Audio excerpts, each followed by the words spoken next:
સ્વાગત છે મિત્રો merchant engineering college of Basna in electrical department.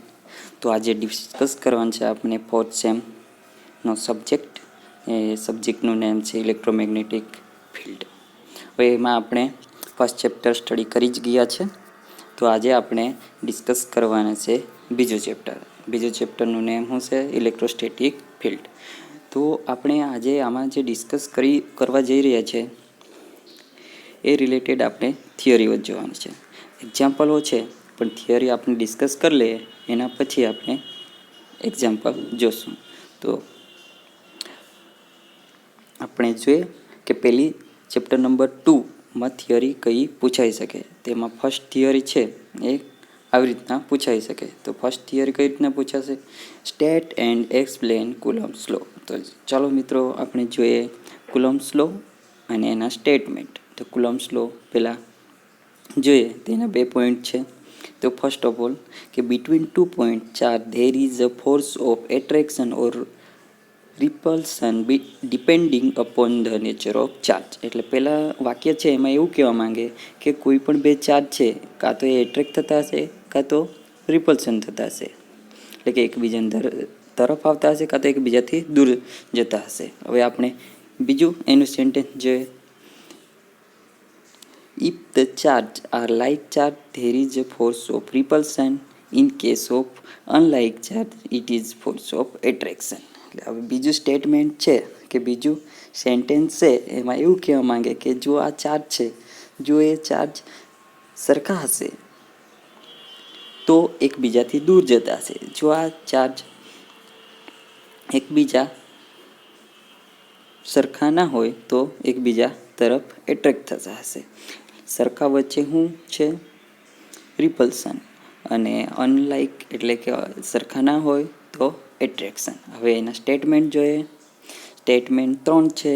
તો ફર્સ્ટ સ્ટેટમેન્ટ જોઈએ તો ફર્સ્ટ સ્ટેટમેન્ટ એવું કહે કે the magnitude of force is proportional to the product of the magnitude of the charge. એટલે કે ફોર્સનું મેગ્નિટ્યુડ છે એ ચાર્જ છે એમના મલ્ટિપલમાં હશે. હવે બીજું જોઈએ તો બીજું સ્ટેટમેન્ટ એવું કહેવા માંગે the magnitude of the force is inversely proportional to the square of the distance between the charge. કે જે મેગ્નિટ્યુડ ઓફ ફોર્સ છે એ ઇન્વર્સલી પ્રોપોર્શનલ હશે અને કોના? તો જે ચાર્જ છે એમના વચ્ચેનું કોઈ ડિસ્ટન્સ હશે એ ડિસ્ટન્સના સ્ક્વેર પ્રમાણે. હવે થર્ડ પોઈન્ટ જોઈએ. તો third A the magnitude of the force is depend on the medium. હવે જે 3 સ્ટેટમેન્ટ છે એ હવે એનું મેથેમેટિકલી કેવું એક્સપ્રેશન થઈ. તો પેલું સ્ટેટમેન્ટમાં શું કીધું એ લોકોએ કે જો એમના જે ચાર્જ છે અને એમનું મેગ્નિટ્યુડ છે એમનો મલ્ટિપ્લિકેશન એ એના જોડે પ્રોપોર્શનલમાં છે. તો એ જ છે જે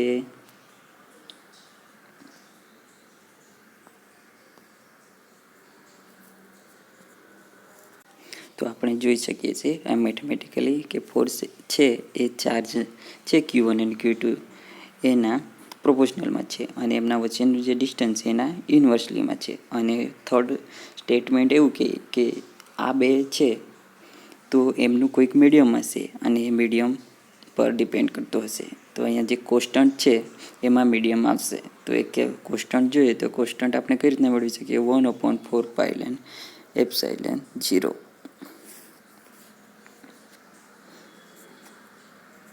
હવે એમાં વધારે જોઈએ તો જે એપ્સાઇલન છે એ બે મલ્ટિપલમાં હોય, એપ્સાઇલન 0 અને એપ્સાઇલન r. જેમાં એ એપ્સાઇલન છે એ પરમિટિવિટી ઓફ મીડિયા કહેવાય.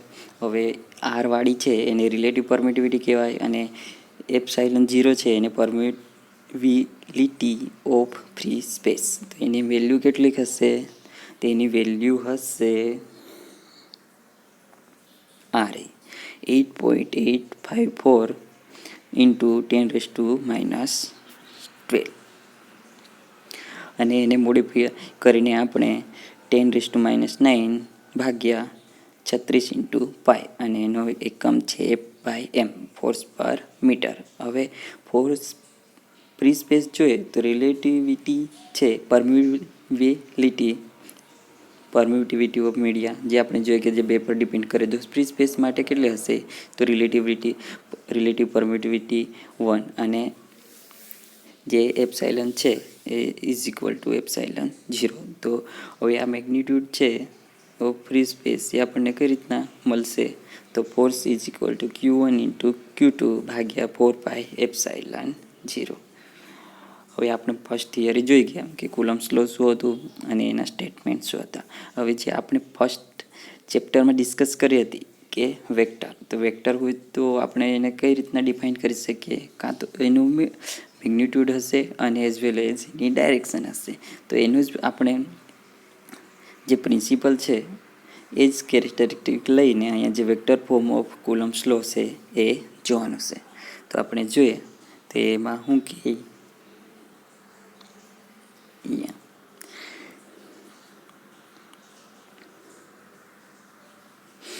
force is vector quantity, therefore the above expression is to be multiplied by unit vector along the line, thus vector form.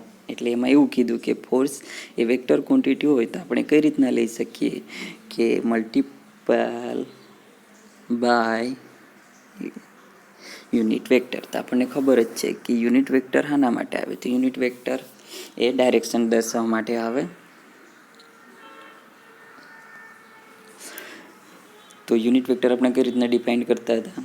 કોઈક વેક્ટર હશે, વેક્ટર અને એનું ભાગ્યા મેગ્નિટ્યુડ, આપણે યુનિટ વેક્ટર મળી જાય. તો એની જ ઉપયોગ કરીને આપણે અહીંયા વેક્ટરની ડાયરેક્શન છે એ ફાઇન્ડ આઉટ કરશું. હવે જ્યારે જોઈએ કે આપણે અહીંયા ફોર્સના બે ફોર્મ્યુલા આપેલા છે, એક છે F2 અને બીજો છે F1.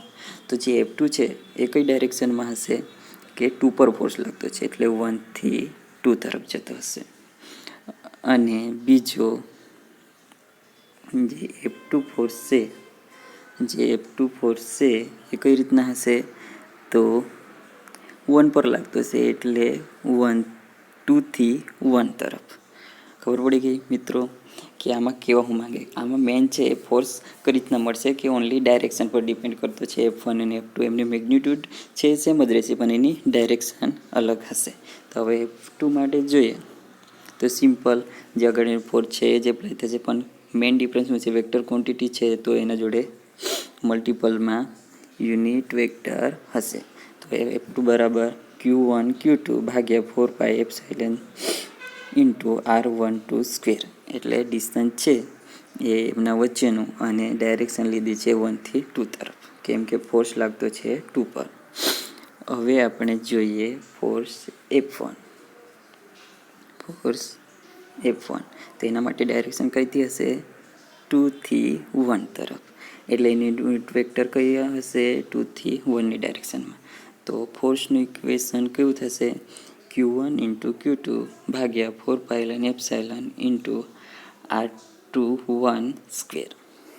એમાં ખબર પડી ગઈ મિત્રો કે આમાં કેવા માંગે કે ઓનલી વેક્ટર ક્વોન્ટિટી હોય તો એની યુનિટ વેક્ટર એટલે કે એની ડાયરેક્શન વડે આપણે મલ્ટીપ્લાય કરીએ તો આપણે વેક્ટર ક્વોન્ટિટી મળે. તો ફોર્સને આપણે સિમ્પલ ફોર્મ્યુલા હતો એની જોડે યુનિટ વેક્ટર એ મલ્ટીપ્લાય કર્યું તો આપણને વેક્ટર ફોર્મ મળી ગયું.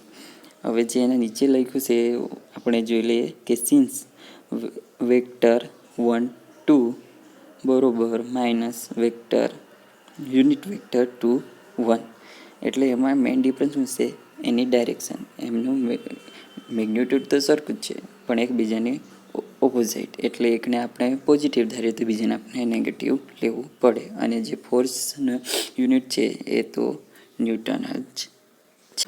તો મિત્રો હું આશા કરું છું કે તમને પેલી થિયરી એ સરળતાથી સમજાઈ હશે. તો હવે આપણે આગળને ટોપિક રિફર કરીએ ને એના રિલેટેડ થિયરી છે એ જોઈએ. તો એ થિયરી છે એ કઈ રીતના પૂછાઈ શકે? તો question number 2, define electric field intensity, obtain an expression for the electric field intensity at a point which is at a distance of r from a point charge. એટલે કોઈ ચાર્જ હશે એનાથી ડિસ્ટન્સ r પર હશે ને એનું આપણે formula મેળવવાનું છે આનું ઇલેક્ટ્રિક ફિલ્ડ ઇન્ટેન્સિટી. પણ ઇલેક્ટ્રિક ફિલ્ડ ઇન્ટેન્સિટી આપણે ફોર્મ્યુલા મેળવવા માટે આપણે ઇલેક્ટ્રિક ફિલ્ડ ઇન્ટેન્સિટી શું છે એ સમજાવવું છે. તો એના રિલેટેડ આપણે થિયરીની ડિસ્કશન કરીએ. એ પહેલાં ડિફાઇન કરી લઈએ કે ઇલેક્ટ્રિક ફિલ્ડ ઇન્ટેન્સિટી કોને કહેવાય. તો એને આપણે જોઈએ તો આન્સર જોજો અંદર. In the system of the two charge, if the second charge is positive test charge, કે જે સેકન્ડ ચાર્જ છે એને પોઝિટિવ લીધો છે અને એ ચાર્જ કયો છે ટેસ્ટ ચાર્જ, તો એને નોટેશન QT થાય. અને which is sufficiently small so as not to be distribute significantly, કે એ સ્મોલ છે અને એ ડિસ્ટ્રીબ્યુટ કઈ રીતના સિગ્નિફિકન્ટલી થતો છે. તો હવે અહીંયા એની ડેફિનેશન આપી છે એ જોઈએ આપણે. તો ઇલેક્ટ્રિક ફિલ્ડ ઇન્ટેન્સિટી કોને કહેવાય? કે field of first charge Q1, then the electric field intensity E bar due to Q1, તો એ defines force per unit charge on Q2. એ જ અહીંયા એ લોકોએ મેથેમેટિકલી એક્સપ્રેશન આપ્યું છે. એ જોઈએ કે ઇલેક્ટ્રિક ફિલ્ડ ઇન્ટેન્સિટી કોને કહેવાય? તો ફોર્સ ઓન ટેસ્ટ ચાર્જ ભાગ્યા ટેસ્ટ ચાર્જ, એટલે કે define the force per unit charge. Force per unit charge એને શું કહેવાય? તો ઇલેક્ટ્રિક ફિલ્ડ કહેવાય.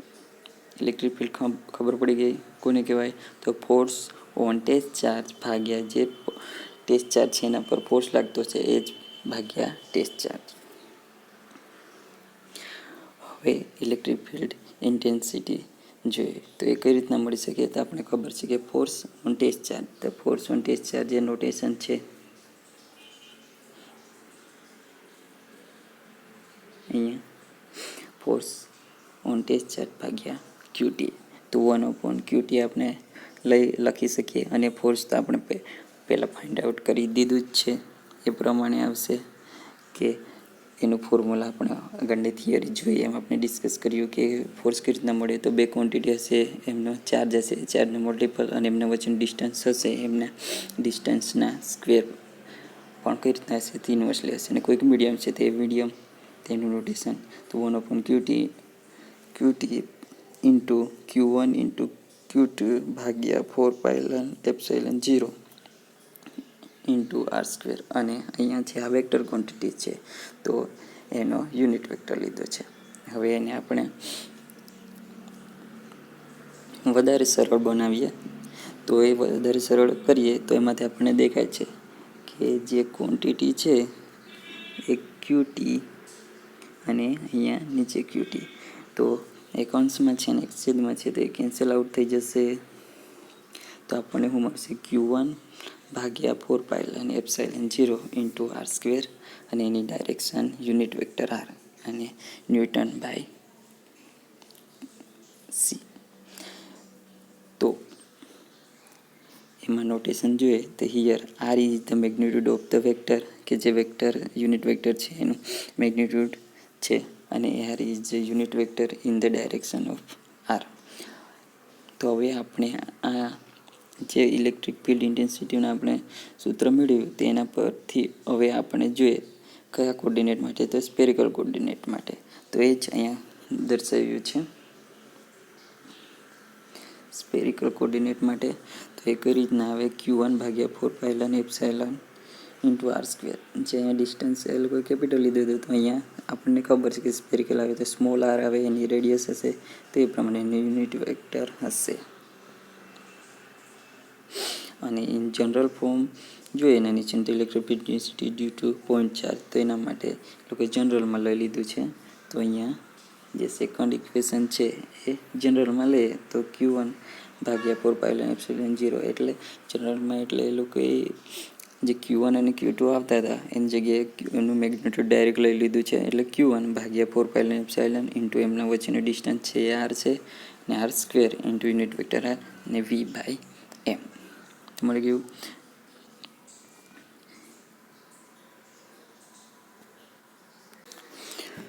તો મિત્રો આપણને ઇલેક્ટ્રિક ફિલ્ડ ઇન્ટેન્સિટીને જે રિલેટેડ સૂત્ર જોતું હતું એ આપણને મળી ગયું. તો હવે એનું આપણે ડેરિવેશન જોઈએ. તો derivation for electric field intensity એ જોઈએ તો એના માટે કન્સિડર કરવું પડે. તો consider a charge Q is place at Q1, Y1, Z1 and we are finding electric field intensity at a point P Q X Y and Z. એટલે અહીંયા આપણે કન્સિડર કર્યું કે એક ચાર્જ છે એ ક્યાં મૂકેલો છે, તો કોઈક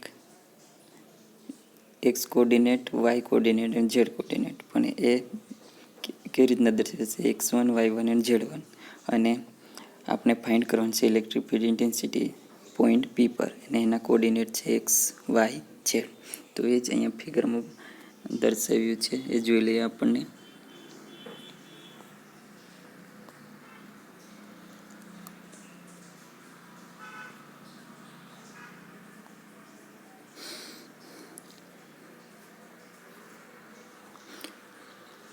In the figure, vector joining charge q and point p, કે જે q છે અને પોઈન્ટ p છે, અને એની ડાયરેક્શન છે q થી p તરફ. જ્યાં q છે એ ચાર્જ ત્યાં મૂકેલું છે q1 y1 z1, જે અહીંયા ઉપર આપણે કન્સિડર કર્યું છે, અને આપણે ફિલ્ડ ઇન્ટેન્સિટી ક્યાં ફાઇન્ડ કરવાની છે? તો પોઈન્ટ p પર, x1 y1 z1.